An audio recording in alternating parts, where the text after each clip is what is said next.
PET scan को समझना आपके लिए ज़रूरी है। पिछले 20 सालों में ही ये हुआ है कि stage 1, stage 2 cancer, stage 3, stage 4 cancer, ऐसे बोलते हैं ना।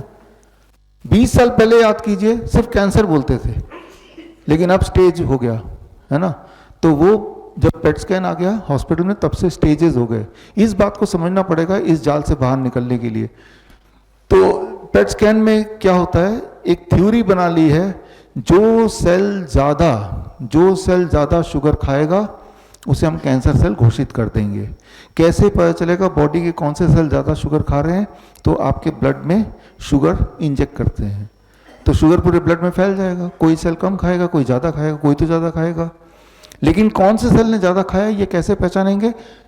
शुगर के साथ रेडियोएक्टिव मटेरियल को बाइंड कर दे। रेडियोएक्टिव मटेरियल समझते हैं, वो बॉडी उसको मेटाबोलाइज नहीं कर पाएगा। इसे कहते हैं फ्लोरो डाइऑक्सी ग्लूकोज, यानी कि FDG। जब उसको इंजेक्ट कर दिया तो वो पूरे बॉडी में शुगर फैल गया और सेल्स उसको खाने लगे और रेडियोएक्टिव मटेरियल मेटाबोलाइज नहीं होगा, वो रेडियोएक्टिव मटेरियल जमा होने लगा। जहाँ जहाँ जमा हो रहा है वहाँ वहाँ ज़्यादा चमक दिखेगी, जहाँ जहाँ ज़्यादा जमा होगा। जहाँ जहाँ ज़्यादा रेडियोएक्टिव मटेरियल जमा हो गया यानी कि वहाँ वहाँ ज़्यादा शुगर का कंजम्पशन हुआ होगा। तो जितनी जगह पे चमक है उतना स्टेज कैंसर डॉक्टर बोल देगा। यहाँ पे 3 जगह दिख रहा है तो बोलेगा इस आदमी का ये तो 3rd स्टेज कैंसर। यहाँ पे 4 जगह दिखेगा तो बोलेगा ये तो 4th स्टेज कैंसर। फिर दोबारा पेट स्कैन कराएंगे तो चमक यहाँ नहीं दिखाएगी, कहीं और दिखाई देगी। जो भी सेल ज़्यादा भूखा है, अभी तो मैं पिछले आधे पौने घंटे से बोल रहा हूँ, तो अब मैं पेट स्कैन कराऊंगा तो यहाँ पे चमक दिखाएगी। डॉक्टर बोलेगा ओरल कैंसर हो गया आपको। मान लो आप जिम से आते हैं, एक ही हाथ में एक्सरसाइज करते हैं तो चमक यहाँ दिखाई देगी, because these cells are hungry.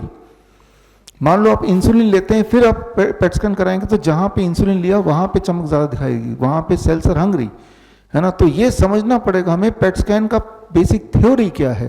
PET scan एक जैसा रिजल्ट नहीं आएगा, जितनी बार आप टेस्ट कराएंगे उतनी बार एक नया रिजल्ट लाएगा बेस्ड ऑन कि कहाँ चमक ज़्यादा है, पहली बात। दूसरी बात, रेडियोएक्टिव मटेरियल आपके बॉडी में चला गया तो रेडियोएक्टिव मटेरियल से कैंसर होता है, ये आपने क्लास 8 में पढ़ा ही है। ऊपर से बॉडी में चला गया, ये नहीं कि बाहर है, खाया नहीं है, सीधे ब्लड में है वो, है ना। पेट स्कैन कराने से पहले आपको कंसेंट फॉर्म साइन कराते कि नहीं कराते? कराते हैं ना। उसमें लिखा ही होता है कि भाई कुछ दिनों तक छोटे बच्चे, प्रेग्नेंट वुमेन के आसपास मत जाना, उनको कैंसर हो जाएगा। क्यों? क्योंकि आप you are having a circulating radioactive material. आपके बॉडी के रेडियोएक्टिव मटेरियल से किसी और को कैंसर हो सकता है, तो आपके बॉडी के रेडियोएक्टिव मटेरियल से आपको कैंसर हो सकता है कि नहीं हो सकता? हो जाएगा ना, है ना। तो पेट स्कैन मिसलीडिंग तो है ही, अपने आप में डेंजरस है। तो अब इस पेट स्कैन को आधार बना के आपको साबित कर देंगे कि इनके ब्रेन में कैंसर फैल गया, इनके लंग में फैल गया और अब इलाज कराओ। हमें कैसे पता चलता है, इस बात को समझिए। असली में कैंसर होता है तो कैसे पता चलता है? असली में अगर कैंसर होगा तो आपका हीमोग्लोबिन बड़ी तेजी से नीचे आएगा। तो हीमोग्लोबिन टेस्ट कर लीजिए, ब्लड टेस्ट है। क्या मेरा 1 महीने में 3-4 यूनिट नीचे तो नहीं आ गया? नंबर 2, कमजोरी अचानक आ जाएगी विदाउट एनी एक्सप्लेनेशन। कमजोरी आने के कई कारण है, किसी को फ्लू हो गया, सर्दी खांसी जुकाम हो गया, कमजोरी, समझ आती है बात। कुछ भी नहीं हुआ, अचानक कमजोरी आ गई, अचानक हीमोग्लोबिन ड्रॉप हो गया, अचानक वेट लॉस हो गया, अचानक एक्सट्रीम पेन हो गया, अचानक ट्यूमरस ग्रोथ हो गया, अचानक इंटरनल ब्लीडिंग शुरू हो गई। तो इसका मतलब ये हुआ कि मेरे बॉडी में कैंसरस एक्टिविटी चल रहा है। तो जब भी मैं पूछता हूं अपने पेशेंट को ये तय करने के लिए कैंसर है कि नहीं, मैं उनका हीमोग्लोबिन पूछ लेता हूं, राइट। उनका बॉडी वेट कितना, बहुत ज़्यादा तो रिड्यूस नहीं हुआ, ये देख लेता हूँ। एक्सट्रीम वीकनेस साथ ही साथ तो नहीं, ये देख लेता हूँ।